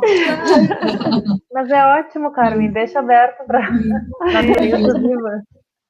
Eu acho que a ideia é primeiro ano, né? É que a gente é isso que a Tânia está falando, a gente tem que respeitar, assim como vai ter que respeitar as de 4. Você não vai dar para tu querer com 4 anos fazer aquele pré que a gente tinha ideia de já começar. Não, com 4 anos tem outras coisas que elas precisam fazer, né? Então eu acho que é isso, a gente tem que alimentar essa ideia do respeito, né? Do respeito à criança, para que daí sim ela possa poder ter uma boa base de aprendizagem para adiante seguir, porque daí é isso, ela vai e aí ela vai tropeçando, porque ela não deu conta daquilo, então ela segue tropeçando e aí desiste, né? E aí pega, claro, as vilas, essas coisas, desiste, né? Porque ainda assim é muito difícil ainda, né? Muda a legislação. Só que para as pessoas conseguirem mudar aquilo que elas têm enraizados, de tirar o foco do ensinar para o aprender, é difícil as pessoas abrirem mão daquilo que, assim, elas sabem que é ruim, só que aquilo elas já conhecem daquele jeito. Abrir mão disso é complicado. Então, a legislação, ela está bonita, dizendo que o foco tem que ser aprendizagem, está bonito. Mas isso, conseguir se fazer isso na prática, de saber que, então, tem que alcançar o nível em que o sujeito se encontra, desafiá-lo a partir daí, ajudá-lo a crescer a partir daí, é complicado, é complexo, né? Isso implica toda uma mudança em métodos de ensino que a pessoa tem que abrir mão, ela foi ensinada de um jeito, a vida inteira sendo ensinada de um jeito, e agora ela tem que fazer de outro jeito, né? Então, isso não é fácil, né? Não é fácil. As formações, não adianta a gente poder, assim, as formações, a gente acaba fazendo as formações, e as formações, assim, elas se dão num plano teórico, infelizmente, né? O que a gente acaba fazendo? A formação se dá num plano teórico. Agora, como é que a pessoa transpõe isso para a prática, se ela não tem, a vivência daquilo? E mesmo assim, no PEAD, Jeane, lá no PEAD 1, que foi assim, o PEAD foi todo baseado em tecnologias. Como o curso era à distância, então se trabalhou muito com tecnologias. E isso era uma proposta do curso, então, para que essas alunas pudessem, elas, levar para os seus alunos, então, essas tecnologias, já que elas foram aprendendo, fazendo uso o tempo inteiro de metodologias ativas e utilizando. E eu tive uma orientanda, que eu, inclusive, herdei de uma colega, eu herdei da Marijane, a Amanda Quadros, ficou muito bacana a dissertação dela, porque ela foi, então, trabalhar com essas professoras, algumas oriundas do PEAD. E foi muito difícil encontrar, porque todo mundo escapava, ninguém queria participar da pesquisa. É muito louco, isso é muito difícil encontrar. Todo mundo dava desculpa. Não, eu estou na direção, ninguém queria participar, mas enfim, ela conseguiu. E aí é muito interessante isso, que embora as pessoas tivessem tido na sua formação o uso de metodologias ativas, que o PEAD teve sempre, elas usaram tecnologias o tempo inteiro na sua formação, e chegava na escola, assim, ou às vezes porque a escola barrava, porque não tinha material, ou outras vezes porque o pouco material que a escola oferecia, mesmo assim, as pessoas não utilizavam. Então, essa suposição de que mesmo elas próprias tendo sido formadas numa outra concepção, mesmo assim elas não conseguiam aplicar na prática essas novas concepções. Por quê? Porque isso já está muito arraigado, né? Está tão mexido dentro da pessoa que, assim, ó, de repente, elas tiveram vivências, né, Jane? Mas às vezes, sei lá, assim, ó, mesmo tudo isso não foi suficiente para mexer, porque elas são professoras em exercício quando elas fazem o curso. Algumas já têm ali, eu já tenho 20 anos de docência, sempre fiz assim, por que eu vou fazer diferente agora? Exato. Aí escutando vocês falar, né, acho que a gente já falou esses dias sobre isso, sobre a formação de professores, que pelo menos é que eu senti nesses 13 anos que eu dei aula para o ensino superior em formação de professor, a grande maioria, né, não todas, tem as exceções, elas não conseguem enxergar onde é que entra a parte teórica na prática, qual ela vai exercer na sala de aula. Isso é uma polêmica muito grande. Isso eu abordei também nas duas dissertações que eu fiz. Inclusive, na última, a gente até fez uma abordagem em cima da matriz curricular, para ver se a gente identificamos, só consegui, em resumo, né, só conseguiu enxergar a psicologia no curso. Isso consegue enxergar muito, mas não na sala de aula, muito mais para ajudar a parte emocional de familiar do que propriamente do aluno em sala de aula. Mas filosofia, sociologia, antropologia, não conseguiu enxergar nada disso no desenvolvimento da prática em sala de aula, não conseguia literalmente enxergar. Por isso que elas perguntam assim, professora, por que eu tenho que estudar filosofia? Por que eu tenho que estudar sociologia? Por que eu tenho que estudar isso, daquilo? Se eu não vou usar nunca isso aí? Como não vai? Tu usa isso aí diariamente. Porque não consegue ver, não consegue identificar onde é que ela vai usar aquela teoria, aquela parte teórica que ela está estudando lá na sala de aula. E até, às vezes, para si mesmo, não consegue enxergar literalmente. Isso ficou muito claro na minha dissertação. Não na parte de perguntas objetivas do questionário que se aplica, né? Na parte objetiva, marcar a cruzinha, tá lindo, todo mundo sabe tudo. Mas na hora que vai expressar, oralizar, escrever, não sai nada. Não sai aquilo que elas marcaram na cruzinha. É muito interessante isso. Por exemplo, para os nossos alunos de licenciaturas, eles não precisam saber, o objetivo não é que eles saibam repetir as teorias, mas que eles consigam refletir sobre a sua prática, ou possam justificar por que fazem daquele jeito, né? Ou seja, quando perguntados, assim, e aí a gente observa a prática, e aí pergunta, mas por que tu está fazendo desse jeito? Por que, por exemplo, tu estás escrevendo no quadro e pedindo para eles copiarem? Por que a tua prática é essa? Qual o objetivo de fazer isso? Ou por que tu está fazendo uma prática de trabalho em grupo? Qual é o objetivo quando, por exemplo, eles têm que apresentar um trabalho? Ou seja, a teoria vai nos servir de subsídio para isso. Podem não usar os termos corretos, mas a teoria vai dar esse subsídio para que o cara saiba. Essa prática docente se justifica porque eu acredito que a aprendizagem ocorra da seguinte forma, né? Seria a instrumentalização. Mas não consegue fazer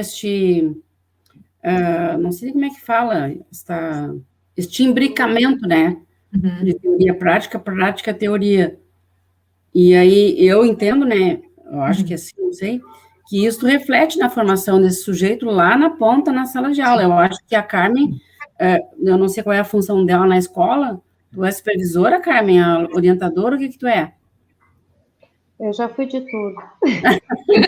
Então, ela deve assim, ter um relato já até fui melhor. Orientadora, já fui supervisora, hoje eu sou vice-diretora e fui professora 14 anos, né? Mas, desculpa, mas eu te escuto, quando eu te escuto, eu lembro na supervisão. Hoje eu estou ainda ajudando, porque eu estou com supervisor novo na escola, então, né? E aí, é bem isso, né? A gente vê, assim, o professor chegar na escola, né? E ter essa dificuldade, né? de querer da prática dele e o quanto que é importante nós estarmos abertos para acolhida e para auxiliar e para motivar e dar uma ideia, né? O quanto se precisa também deste lado na escola, né? Por isso que a gente diz que é uma educação contínua, é um processo contínuo, é o tempo inteiro refletir por que ele está fazendo daquele jeito, como é que ele justifica, se em tal situação ele realizou tal ação e ele viu que, por exemplo, naquele momento todos participaram, se interessaram, ou ele realizou determinada ação em que não houve envolvimento. Então, ele parar para refletir sobre isso, isso é essencial, né? Mas muito em cima das práticas que vão sendo realizadas. E acaba que muitas vezes não há tempo, né?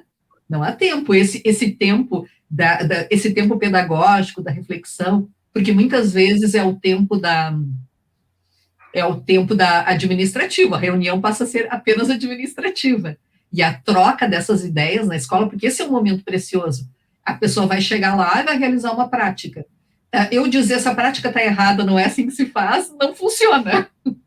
Mas é o que é quando a gente, por exemplo, observa práticas das pessoas e traz esse questionamento. Da mesma forma como a gente diz, tem que desafiar a criança, a gente poder desafiar o docente e trazer essas situações que ele próprio realiza. Porque na minha experiência, por exemplo, de observar a sala de aula, o que acontece? As pessoas fazem coisas que não são legais, mas fazem coisas legais. E a gente poder ter a sorte, esse privilégio de observar essas coisas legais e fazer a pessoa refletir sobre por que ela acha que aquilo deu certo. Por que naquele momento funcionou. E daí ela conseguir pensar, e aí sim a teoria nos ajuda, né? A entender por que aquilo ali funcionou. Mas esse processo de reflexão e poder, porque a gente tem que trabalhar as questões afetivas, a gente não pode sair passando por cima, o que tu faz é errado, não, porque a pessoa vai dizer, eu faço isso há 20 anos, né, como é que a gente vai?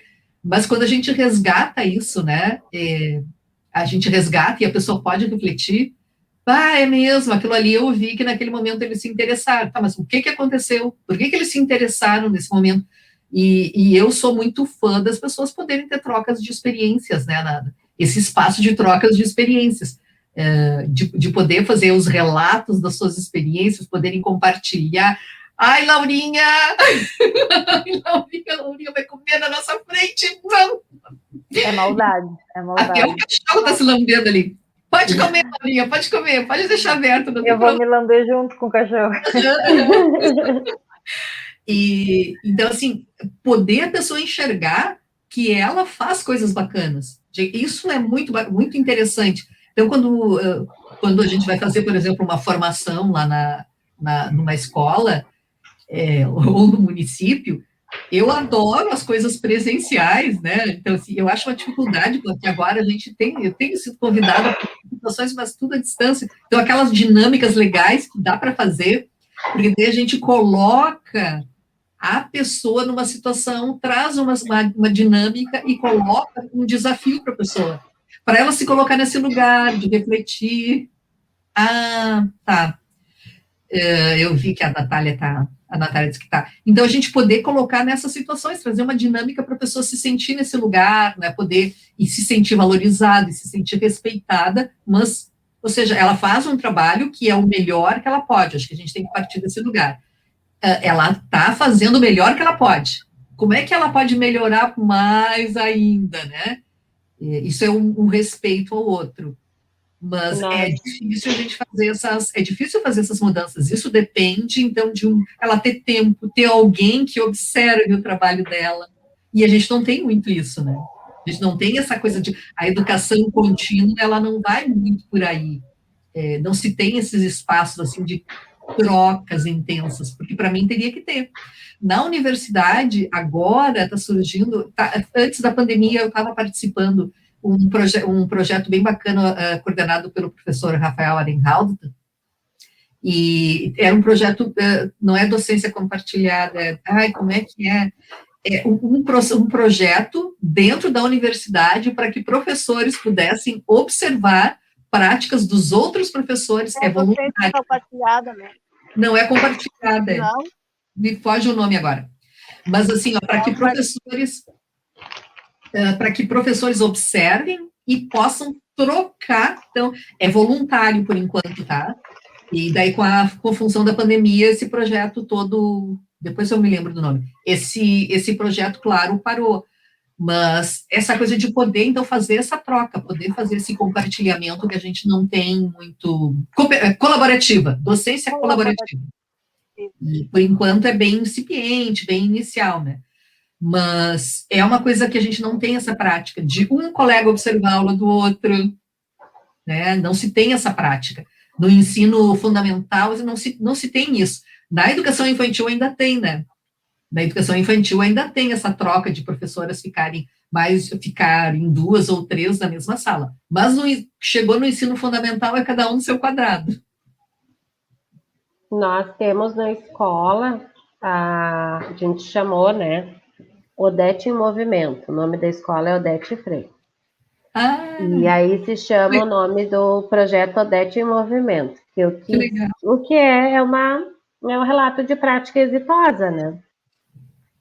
Então, nós paramos, para ter uma ideia, ficam 2 dias inteiros de formação. E é isso, o professor vai, além de mostrar a sua prática, né, que ele entenda que foi uma prática, enfim, que colabora, que foi boa, né, na sala, que ele tenha se surpreendido também, ele precisa fazer esse relato desde o início, né, da onde pensou, porque pensou nessa prática, os seus anseios, enfim. E é muito legal, muito legal. E tem professores que antes, né, de apresentar e de escolher, tem uns que chegam assim, e me chamam, tipo, Carmen, olha só, eu tenho esse, qual que eu apresento? Eu sei, tu que sabe. E tem outros que chegam e dizem assim, eu não tenho nada, eu não consigo nada, eu nunca fiz nada. Então, aí a gente tem que fazer esse papel de estar observando as aulas, para tentar dar uma dica, conversa, né? Ah, olha só, esse teu trabalho que tu fez é bem legal, né? Quem sabe tu usa. Eu já faço isso, já vou fazendo isso durante o ano, né? Aí, quando fala lá de um trabalho, essa atividade aí dá para apresentar no projeto. Eles vão mandando as atividades, a gente vai avaliando, né? Essa tua atividade aí é bem legal. Quem sabe se tu, né, dá uma dica, desenvolve assim, assim, assim. Agora, esse ano, claro, a gente está em pandemia, né? Mas tem um professor que ele trabalha com... Ele sabe jogar xadrez. E ele estava com muita dificuldade. Ai, pois é, ele pegou projetos com 4º e 5º ano, né? E eu disse, e a primeira experiência dele, eu disse assim, quem sabe tu trabalha com xadrez, já que tu sabe jogar xadrez, pensa em alguma coisa, eu não sei jogar xadrez, mas daqui a pouco, né? E ele tá amando, daí eu disse para ele, cara, pensa agora em escrever isso aí, que em Canoas nós temos os Saberes em Diálogo também, que é uma apresentação de trabalhos, né, dos profs da rede, né? E ele escreve isso aí, pensa como que tu vai colocar esse teu jogo de xadrez lá na sala de aula com os teus alunos, as atividades dele são maravilhosas. E é algo super simples, né? Claro, para mim não é nada simples, porque eu não sei jogar xadrez. Mas para ele, a pessoa sabe jogar xadrez e não, né? Tu pensa assim, meu Deus, né? Ele assim, ó, ele entrou no município, ele é da URGS, Letras, Alexandre. Aí ele fez o mestrado e aí ele foi fazer o doutorado na Alemanha. E é um rapazinho. Aí ele voltou da Alemanha, voltou para dentro da rede municipal. E então ele até mexe assim, eu conheço a cidade dele, que é Nova Petrópolis, Porto Alegre, que é onde eu estudei, e a Alemanha, ele diz. Porque ele não tem essa vivência, né? Então ele tá, imagina, mas um rapaz com toda essa bagagem, né? Então, a gente tem que explorar, assim, abrir a caixinha, a tampa da caixinha e sair puxando ele, né? Vamos lá, vamos puxar o que tem aí dentro, né? Isso faz parte, né, da nossa formação. Porque existe esse tal desse inconsciente cognitivo que aquilo que eu sei parece que é muito simples, porque eu sei. Então, todas as coisas que a gente já sabe fazer, elas parecem simples, porque a gente já se apropriou daquilo, tem domínio sobre aquilo e a gente não se lembra do percurso. Então, se eu sei fazer uma coisa bem feita, para mim, ela parece muito simples. Então, a gente não se dá conta do percurso e parece que aquilo é óbvio para todo mundo. Então, a gente precisa desse olhar externo mostrando, isso aqui é bacana, nem todo mundo sabe fazer isso. Então, esse olhar externo, ele é importante, né? Porque a gente não consegue se dar conta. E isso que eu faço é bacana, né? A gente precisa realmente fazer isso. Eu sempre digo, quando eu vou fazer palestras em escolas, eu sempre digo assim, eu jogo contra mim, né? Porque eu adoro ir em escola, adoro fazer atividades, mas eu sempre digo, gente, é muito bacana chamarem uma pessoa de fora, mas, assim, às vezes até dentro do contexto todo, dentro do evento inteiro, trazer uma pessoa de fora, até porque, por exemplo, acaba se tornando um evento cultural, a gente sabe que nem todas as pessoas têm tempo ou dinheiro, né, para participar de eventos culturais, então, o promover essa coisa de vir alguém de fora, isso tudo torna uma festa que também é importante, mas essa coisa de, eu sempre incentivo, gente, vocês têm que trocar mais entre si, né? Ou seja, jogo contra mim, né? Mas é isso, assim, eu acho que sem isso não tem, porque a nossa profissão, a gente se acostumou a que entra dentro da sala, fecha a porta e fica sozinho lá, né? E aí a gente vê essa resistência tão grande quando a gente precisa de alguém para fazer pesquisa. As pessoas se recusam, inventam tudo que é desculpa para não participar de pesquisa que tenha observação, né? As pessoas têm medo que a gente vá observar.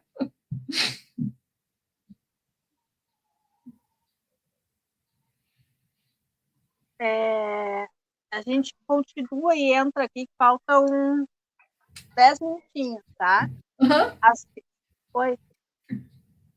Eu quero só perguntar, a Carmen é no município de Canoas que tu é servidora? Isso. E em qual escola? Odete Freitas.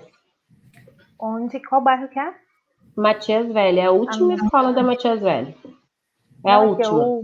Eu morei muitos anos em Canoas e fui servidora na Secretaria de Educação, mas não conheci, só que me deu curiosidade de saber. Mas você trabalhou na secretaria ou em escola?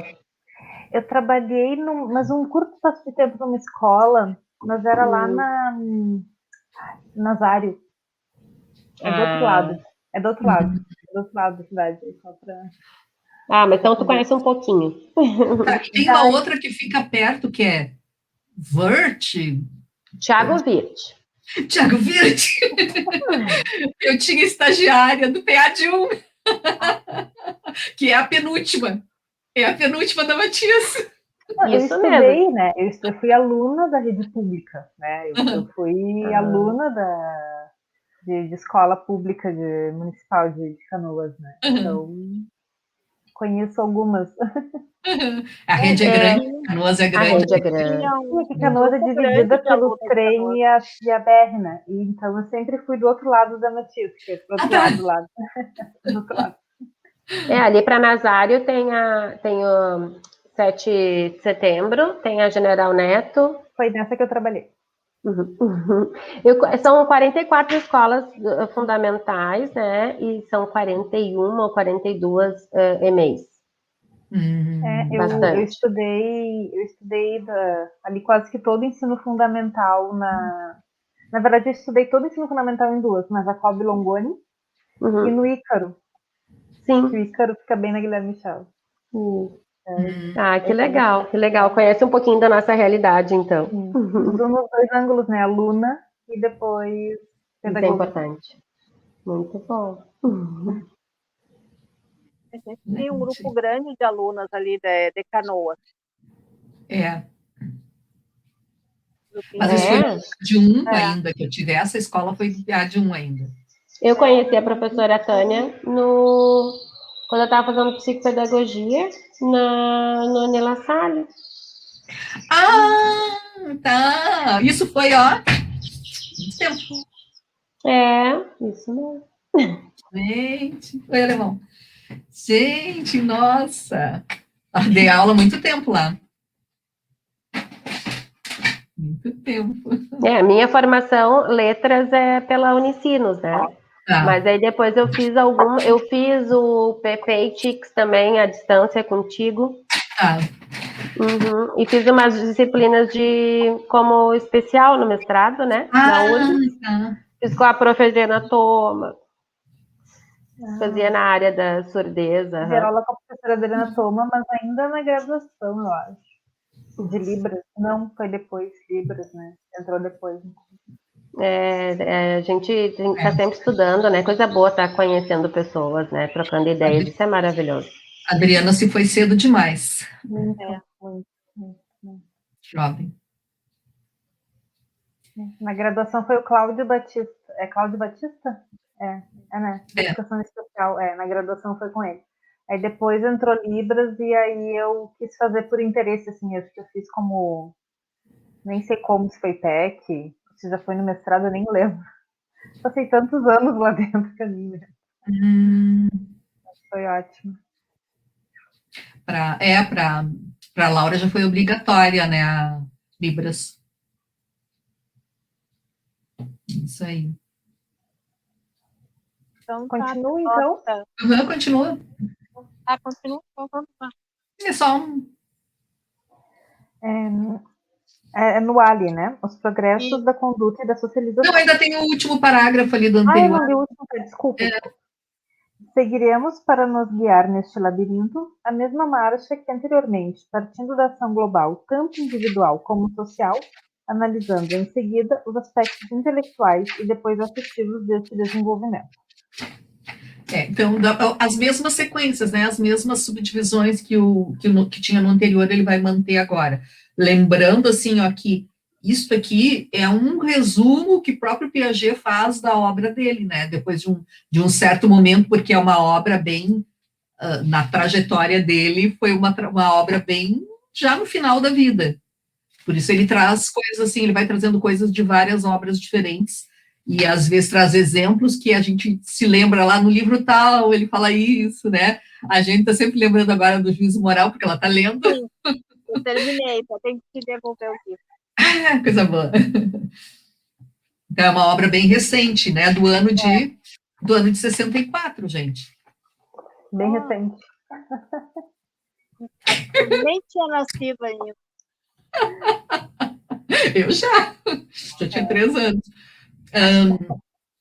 Então, uma obra, assim, recente, eu digo, comparando com o ano, porque Piaget morreu em 1980, e ele escreve desde lá, de 1919 e tal, já tem obras dele, então, comparando com toda a trajetória, ou seja, ele tem toda uma trajetória, uma caminhada já bem robusta, né, que ele pode fazer. Então, assim, este texto, ele é muito mais fácil do que outros textos de Piaget. Meu Deus, eu não aguento a hora com o cachorrinho, coisa mais linda. Minha gata não tem que ficar aqui. Muito lindo. Olha só o olhinho. Coisa mais linda. É o melhor ser humano, né? São as melhores pessoas. São as melhores pessoas. Muito. Gente, da mamãe. Olha ali. Coisa mais gostosa. Um amor incondicional, é muito lindo. É muito gostoso. Dá vontade de esmagar. Gente, muito lindo. Eu esqueci o que eu estava falando aqui. O cachorro ficou mais interessante que ele. Não, que ele foi escrevendo assim. Então, dentro nesse sentido, é uma obra que já é recente. Que ele conseguiu fazer esse compilado. Porque quando, assim, não é das mais difíceis, essa é uma obra fácil. Sim, é verdade. Eu gosto de começar por ela, porque ela é uma obra fácil. Os textos de Piaget são difíceis. Mesmo assim, por exemplo, a gente começar, quando eu vou, por exemplo, na quinta-feira agora, eu irei dar aula na quinta-feira à noite, na aula de um amigo na Unila Salle, no curso de psicologia. Todos os semestres ele me convida, tem vários amigos que me convidam assim, mas não tem graça porque é aqui na tela, né? Não tem, eu quero ir lá, quero ver as pessoas, agarrar as pessoas, afofar as pessoas, enfim.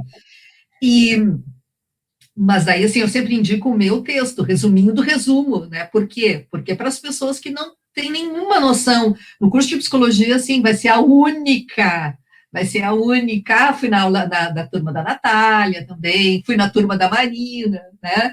em diferentes locais, né? Sezuca, Mário Quintana, enfim, diferentes locais. Então, assim, eu levo o texto aquele meu pequenininho, bem resumido, porque eu espero que as pessoas não sintam assim, como é difícil entender. Não, a gente tem que começar com uma coisa que seja mais fácil, para não assustar, e aos pouquinhos entrando, porque dependendo da obra, as pessoas vão se assustar e não vão querer ler mais Piaget. A gente tem que usar uma estratégia de ser alguma coisa que seja mais fácil, mais inteligível, e mesmo assim, gente, às vezes, assim, como é um resumo, às vezes ele é muito denso, às vezes tem probleminha de tradução, às vezes dessa obra que quantos errinhos a gente já achou de revisão, né? Então, a gente sair lendo sozinho qualquer obra não é fácil, né? Então, tem que ir começando por alguma coisa mais agradável para a gente conseguir se sentir mais confortável, e mesmo assim, né? Por isso que as editoras, em geral, publicam muito pouco livro de Piaget. Por isso que é difícil encontrar livro de Piaget para a venda. Em geral, as pessoas encontram no sebo. É uma edição e depois não tem mais. Este aqui é o contrário, este não. Este tem muitas edições, porque ele é justamente um livro introdutório. Mas os livros de Piaget, em geral, assim, é difícil encontrar, porque as editoras, em geral, dizem que sai muito livro na psicanálise, assim, livros de Freud vendem, porque a escrita do Freud é uma escrita gostosa, agradável, ele tem toda uma técnica de escrita que é agradável. Já livros de Piaget não vendem livros sobre Piaget, para poder ajudar a entender. Então, assim, é bem difícil quando a gente quer encontrar um livro de Piaget, porque não tem à venda. Porque é um conteúdo denso, e também o estilo de escrita também é mais denso. Estilo de Freud, não. O Freud vai contando as histórias e tal, a gente vai acompanhando o percurso, é uma outra técnica de escrita, né? Então, a gente consegue, e mesmo assim, não dá para sair lendo qualquer livro de Freud, tá?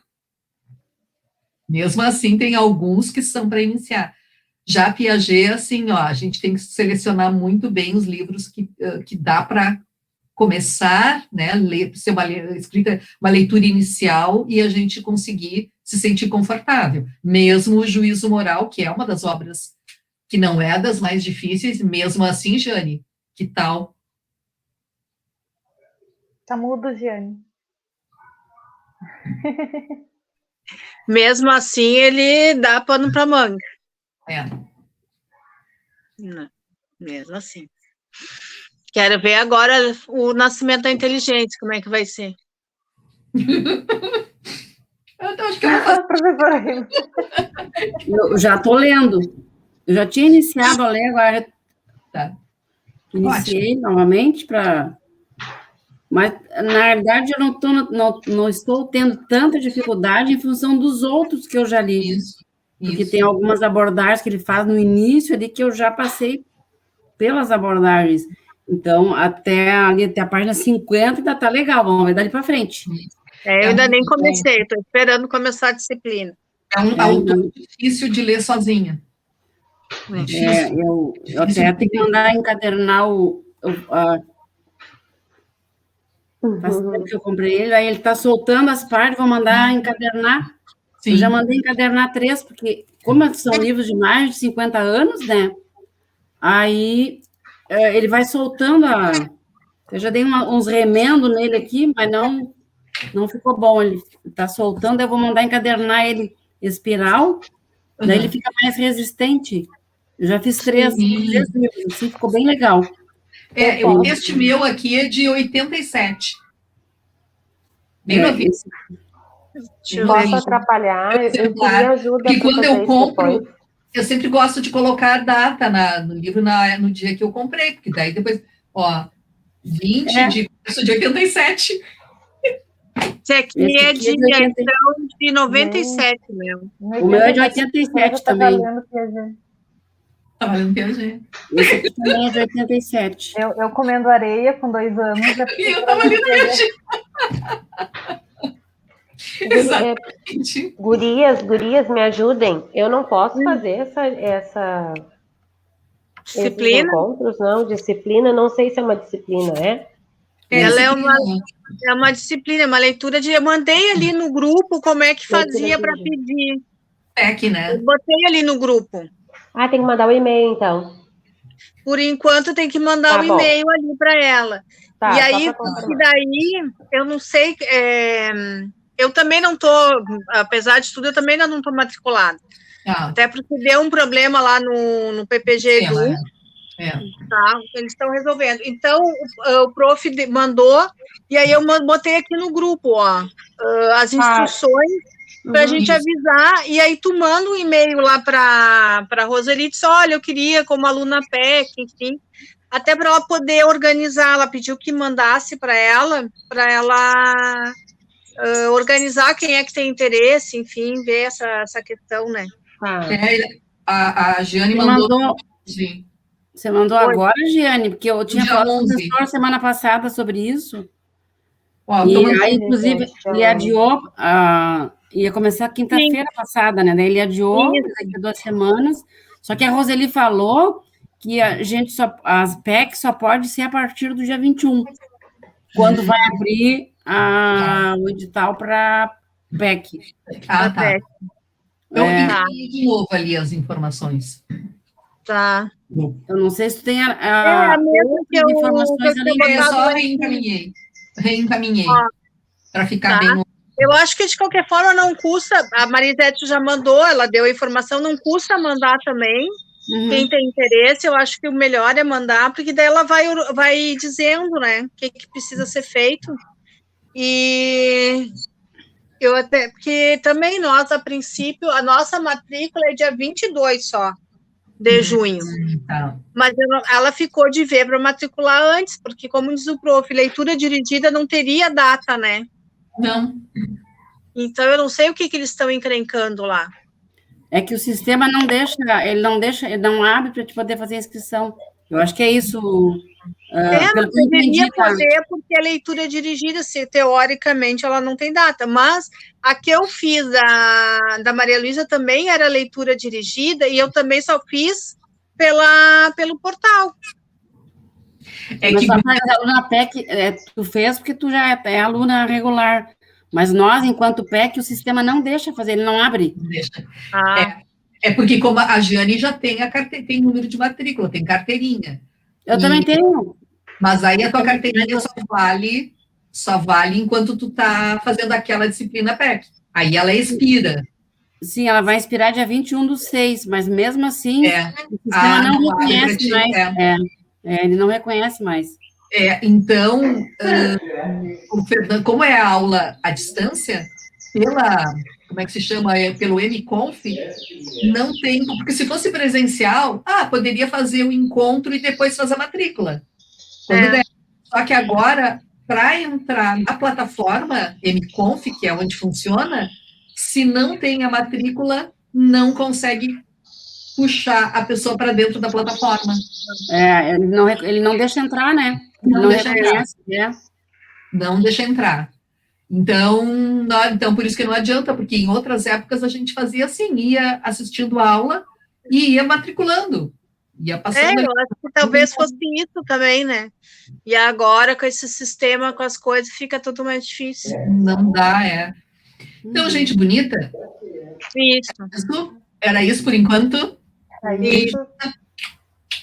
Uma boa semana para vocês. Até segunda.